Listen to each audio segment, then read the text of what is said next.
আসসালামু আলাইকুম। আমাদের সাথে যুক্ত হওয়ার জন্য ধন্যবাদ। শুরুতেই জানিয়ে দিচ্ছি সবশেষ আন্তর্জাতিক আপডেটগুলো। কোনো শর্ত ছাড়াই বাংলাদেশে অস্ত্র বিক্রির প্রস্তাব তুরস্কের, বড় বিনিয়োগেও আগ্রহী। যুক্তরাষ্ট্রের সঙ্গে নতুন বছরের নতুন অধ্যায় শুরু হবে বললেন এরদোয়ান। আরও থাকছে, ইসরায়েলের সঙ্গে সম্পর্ক করতে ইন্দোনেশিয়াকে কয়েকশো কোটি ডলার ঘুষ দিতে চায় আমেরিকা।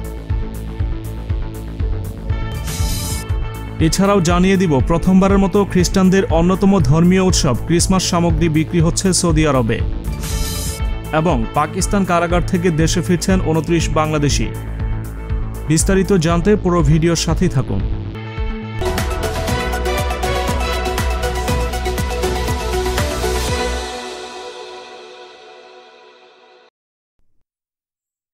তুরস্ক তাদের প্রতিরক্ষা সামগ্রী বাংলাদেশে বিক্রি করতে চায় বলে জানিয়েছেন ঢাকায় সফররত দেশটির পররাষ্ট্রমন্ত্রী মেভলুত কাভাসোগলু। পাশাপাশি বৃহদায়তন প্রকল্পে বিনিয়োগেও আগ্রহ প্রকাশ করেছে দেশটি। পররাষ্ট্রমন্ত্রী মেভলুত কাভাসোগলু বুধবার প্রধানমন্ত্রী শেখ হাসিনা ও পররাষ্ট্রমন্ত্রী ড.এ.কে আব্দুল মোমেনের সঙ্গে বৈঠক শেষে সাংবাদিকদের এ তথ্য জানিয়েছেন। তুরস্কের পররাষ্ট্রমন্ত্রী বলেন, প্রধানমন্ত্রী শেখ হাসিনার নেতৃত্বে বাংলাদেশ এখন দক্ষিণ এশিয়ার উদীয়মান সূর্য, আর সব দেশের জন্য বাংলাদেশ আজ মডেল। এশিয়া আর ইউরোপের দেশগুলোর মধ্যে তুরস্কের গুরুত্বপূর্ণ অংশীদার বাংলাদেশ। বাংলাদেশের স্বাস্থ্য, প্রতিরক্ষা সহ নানা খাতে বিপুল বিনিয়োগের সুযোগ আছে। এ বিষয়ে প্রধানমন্ত্রী শেখ হাসিনা ও পররাষ্ট্রমন্ত্রী ড.এ.কে আব্দুল মোমেনের সঙ্গে আলোচনা হয়েছে। তিনি আরও বলেন, আমরা লক্ষ্য নির্ধারণ করেছি নিকট ভবিষ্যতে আমাদের বাণিজ্য 200 কোটি ডলার হবে, যা গত বছর ছিল প্রায় 100 কোটি ডলার।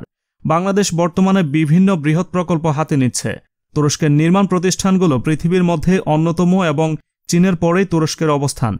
এ খাতে আমরা একসঙ্গে কাজ করতে আগ্রহী।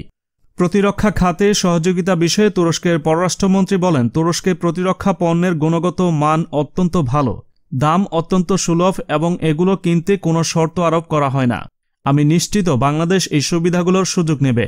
প্রতিরক্ষা খাতে প্রযুক্তি হস্তান্তর ও যৌথ উৎপাদনের রাজি আছে তুরস্ক জানিয়ে তুরস্কের পররাষ্ট্রমন্ত্রী বলেন, আমরা সবকিছু তৈরি করি না, তবে 75% বেশি আমরা উৎপাদন করি।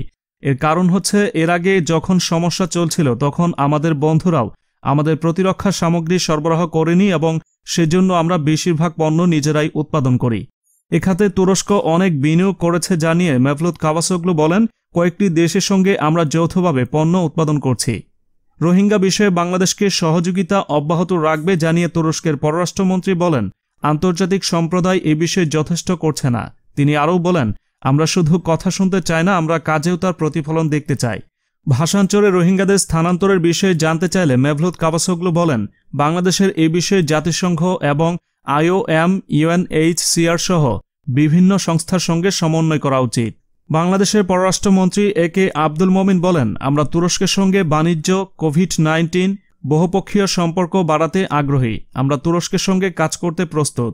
আব্দুল মোমেন জানান, সবার জন্য সুবিধাজনক সময়ে বঙ্গবন্ধু ও কামাল আতাতুর্কের আবক্ষ মূর্তি দুই দেশে উন্মোচন করা হবে। অন্যদিকে যুক্তরাষ্ট্রের সঙ্গে নতুন বছরের নতুন অধ্যায় শুরু হবে বলে আশাবাদ ব্যক্ত করেছে তুরস্কের প্রেসিডেন্ট রিসেপ তাইপ এরদোয়ান।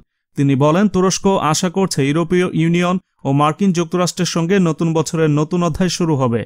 পাশাপাশি তিনি তুরস্কের সঙ্গে সম্পর্ক বাড়াতে প্রেসিডেন্ট জো বাইডেনকে আহ্বান জানিয়েছেন। বুধবার এরদোয়ান নিজ দলের সংসদ সদস্যদের সঙ্গে এক বৈঠকে বলেন, আমরা বিশ্বাস করি আমেরিকার নতুন প্রেসিডেন্ট বাইডেন তুরস্ক ও আমেরিকার সম্পর্কের দিকে যথাযথ মনোযোগ দিবেন। কারোর সঙ্গে আমাদের বিদ্বেষ, বৈরিতা বা শত্রুতা নেই। তিনি বলেন, তুরস্ক ধারাবাহিকভাবে শান্তি, ন্যায়বিচার ও সমৃদ্ধির জন্য কাজ করে যাচ্ছে।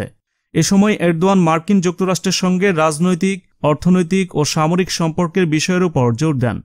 পাশাপাশি ইউরোপীয় ইউনিয়নের কৌশলগত সম্পর্কের বিষয় নিয়ে বৈঠকে আলোচনা করেন। এর আগে রুশ S-400 ক্ষেপণাস্ত্র ব্যবস্থা ক্রয় নিয়ে 14 ডিসেম্বর তুরস্কের উপর নিষেধাজ্ঞা দেয় মার্কিন যুক্তরাষ্ট্র। রুশ চুক্তির বিরোধিতা করে মার্কিন যুক্তরাষ্ট্র বলছে, S-400 ক্ষেপণাস্ত্র প্রতিরক্ষা ব্যবস্থা ন্যাটোর নীতির সঙ্গে বেমানান। এবারে ইসরায়েল ইন্দোনেশিয়া প্রসঙ্গ।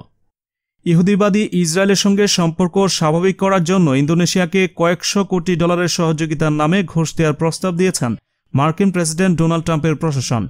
ট্রাম্প যখন ক্ষমতা থেকে বিদায় নেওয়ার শেষ মুহূর্তে দিনগুলো পার করছেন, তখনও তিনি ইহুদিবাদী ইসরায়েলের সঙ্গে সম্পর্ক স্বাভাবিক করতে বিভিন্ন মুসলিম দেশের উপর চাপ সৃষ্টি করে চলেছেন। আমেরিকার দীর্ঘদিন ধরে ইন্দোনেশিয়ার উপর নানা চাপ সৃষ্টি এবং প্রলোভন দেওয়া সত্ত্বেও জাকার্তা এ ব্যাপারে অনীহা প্রদর্শন করে এসেছে। আমেরিকার ইন্টারন্যাশনাল ডেভেলপমেন্ট ফাইন্যান্স কর্পোরেশন বা ডিএফসি সোমবার ঘোষণা করেছে যে ইন্দোনেশিয়া যদি ইসরায়েলের সঙ্গে সম্পর্ক স্বাভাবিক করার পদক্ষেপ নেয় তাহলে তারা কয়েকশো কোটি ডলার পাবে। ডিএফসি হচ্ছে মার্কিন সরকারের একটি প্রতিষ্ঠান যারা বিদেশে অর্থ বিনিয়োগ করে থাকে। এই সংস্থার প্রধান নির্বাহী কর্মকর্তা অ্যাডাম বোয়েলার পবিত্র জেরুজালেম আল-কুদস শহরের একটি হোটেলে এই ঘোষণা দেন। তিনি বলেন, আমরা বিষয়টি নিয়ে ইন্দোনেশিয়ার সাথে কথা বলছি। যদি তারা প্রস্তুত হয় তাহলে আমরাও প্রস্তুত এবং আমরা তখন খুশি হব। এমনকি বর্তমানে আমরা যে অর্থনৈতিক সহযোগিতা করছি তার চেয়ে ইন্দোনেশিয়াকে আরও অনেক বেশি সহযোগিতা দেব। অ্যাডাম বোয়েলার আরও বলেন, ডিএফসি যদি ইন্দোনেশিয়াকে 100 বা 200 কোটি ডলারও দেয় তাহলে তিনি বিস্মিত হবেন না।